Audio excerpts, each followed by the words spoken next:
एक सुंदर वन है जिस वन का नाम है श्री वृंदावन। इस संसार में तुमको कहीं भी ठाकुर जी मिले ना मिले पता नहीं, गारंटी नहीं है, पर वृंदावन में भगवान पूरे दावे के साथ कहते कभी भी आ जाओ, 12 महीना में कभी भी मेरे इस धाम में आ जाओ, मैं हर पल 24 घंटे यहां पर उपस्थित रहता हूं। वृंदावन में हर क्षण ठाकुर जी उपस्थित रहते हैं, इसलिए तो सारी दुनिया बावरी है वृंदावन जाने के लिए। पता है, खबरों में सुन रहे हैं भैया लाखों की संख्या है, भीड़ है, दब रहे हैं, कुचल रहे हैं, जगह नहीं, व्यवस्था नहीं, और फिर भी जाते हैं। क्यों? क्योंकि पता है वास्तविकता में इस स्थान पर साक्षात ठाकुर जी विराजमान रहते हैं। इसलिए भैया हम तो कहेंगे वृंदावन खूब जाया करो, पर भाव अच्छा लेकर के जाया करो। भाव हृदय में भगवत मिलन का भाव लेकर के जाया करो। भगवत मिलन का भाव लेके जाओगे तभी आपको वहाँ पर वृंदावन में ठाकुर जी का दर्शन होगा। नहीं तो आजकल तो चकाचौंध इतनी है ना कि तीर्थों में भी आकर्षण के केंद्र बहुत हैं।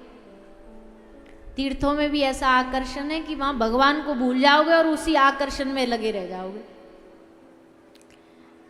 किसी दूसरे ही काम में लगे रह जाओगे।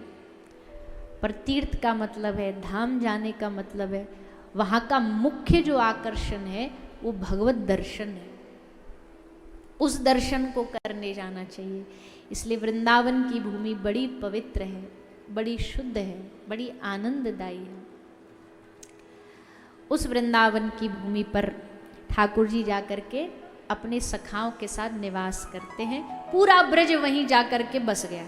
पूरा वृंदावन में जाकर के सब लोग एक नया गांव बसाया, नंदग्राम, नंद बाबा ने, और वहां जाकर के निवास करने लगे। अब भगवान 5 वर्ष के हो गए। भगवान घर में बैठे बैठे बोर हो रहे हैं।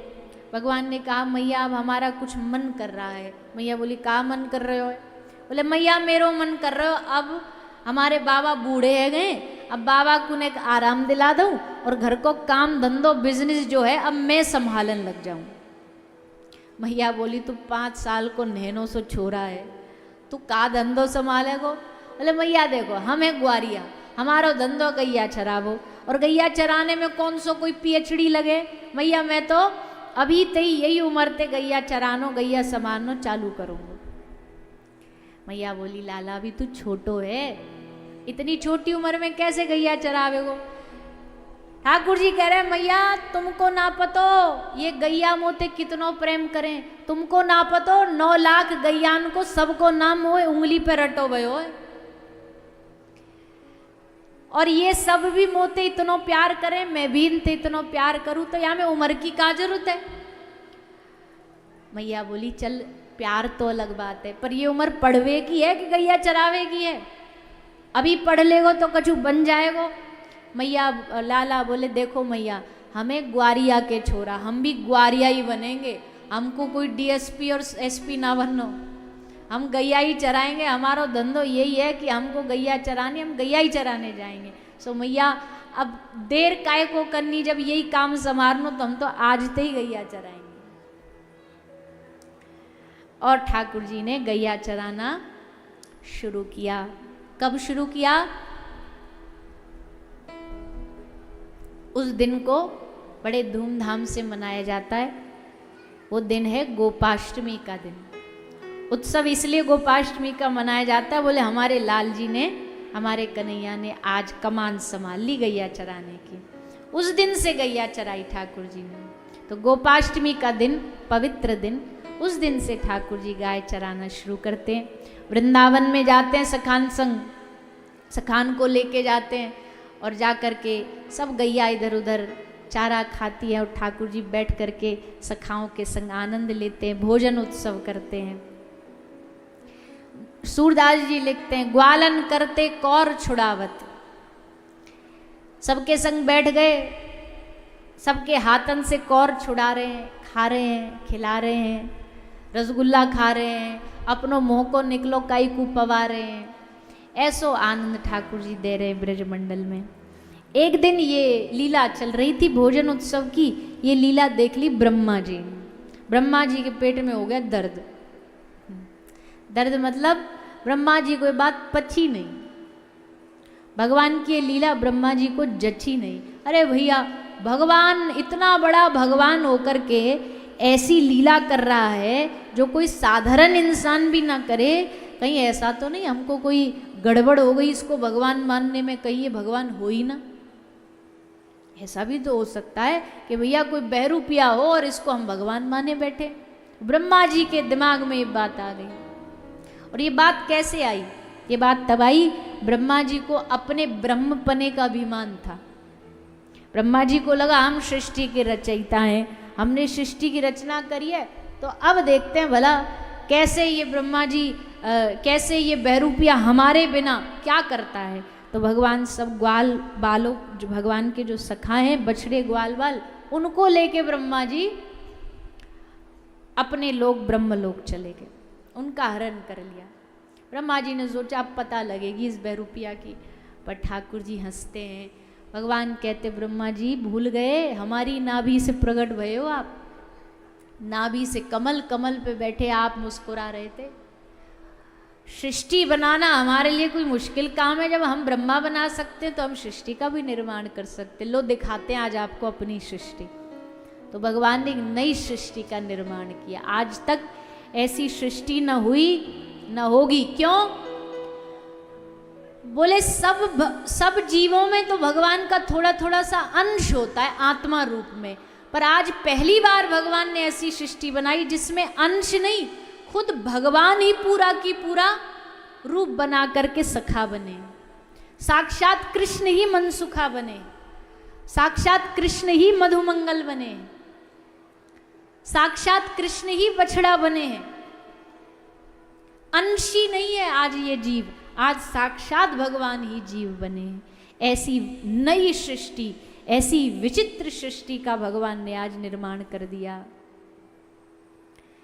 ब्रह्मा जी तो अपने लोक में बड़ी शांति से रह रहे थे। उनको लगा कि एक आध महीना, एक आध साल इसको ऐसे ही दुखी रहने दो, फिर हम आएंगे, फिर बछड़ों को वापस लौटाएंगे।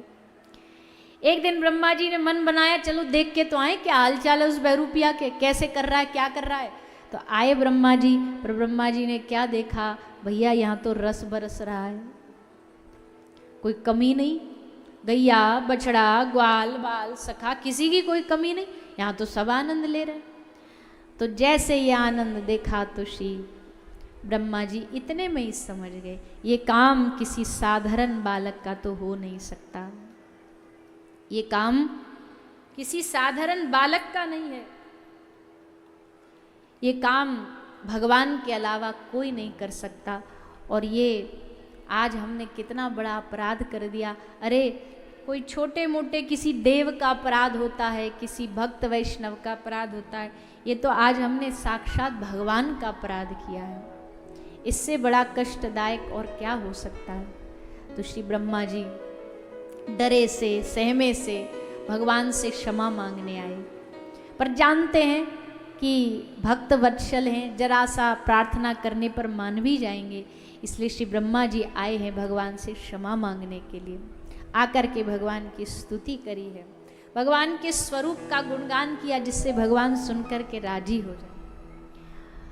भगवान ब्रह्मा जी की स्तुति सुनकर के उनको क्षमा करके उन पर कृपा करते हैं। ग्वाल बालों को लौटा दिया, पर ग्वाल बालों को जो एक साल ब्रह्मा जी के कैद में रहे वो कुछ याद नहीं, सब भुला दिया भगवान ने, सब भूल गए। तो इस प्रकार ब्रह्मा जी के मान का नाश किया, अघासुर बकासुर इनका उद्धार किया। अब हमने कथा के आरंभ में कहा था कि भगवान की ब्रज में सबसे बड़ी पहचान क्या है। सबसे पहले दर्शन किसने किया? किसने किया? यमुना मैया ने। तो यमुना जी तो ब्रज को जोड़ने की धारा है, पर उस यमुना जी में एक नाग आके रहने लगा, कालिया नाग, और उस नाग ने पूरे यमुना जी के जल को विषैला बना दिया। अब कोई जाना भी चाहे यमुना जी में स्नान करने तो जा नहीं पाते थे, जलपान नहीं कर पाते थे, आचमन नहीं कर पाते थे। अरे और तो और उस यमुना के ऊपर से कोई पक्षी भी उड़ कर के चला जाए तो उस कालिया के विष के कारण मृत्यु हो जाती थी। भगवान ने कहा ना, ऐसा तो नहीं होना चाहिए, हमारी यमुना जी तो आनंद देने के लिए है। अब जब स्नान ही ना कर पाए, गैया जल ही ना पान कर पाए तो ऐसे क्या लाभ। तो इस कालिया को भगाना पड़ेगा यहाँ से। अब ऐसे कैसे भगाएं, कुछ तो लीला बनानी पड़ेगी। तो भगवान ने लीला बनाई। लीला क्या बनाई? आज भगवान अपने ग्वाल बालों के संग यमुना जी पे ही खेलने गए। सब कह रहे नाना लाला वहाँ बहुत बड़ा नाग रे, वहाँ नहीं जाएंगे हम। ठाकुर जी बोले हम तो वहीं जाएंगे, आज कौन कौन चलेगा हमारे संग। तो सब राजी हो गए, हम चलेंगे हम चलेंगे। सबको लेके आए ठाकुर जी। रोज गिल्ली डंडा खेलते, कभी छुपम छुपाई खेलते। ठाकुर जी बोले आज हम कछु नयो गेम खेलेंगे। वो का खेलो? बोले आज हम क्रिकेट खेलेंगे, आज हम गेंद और बल्लाते खेलेंगे।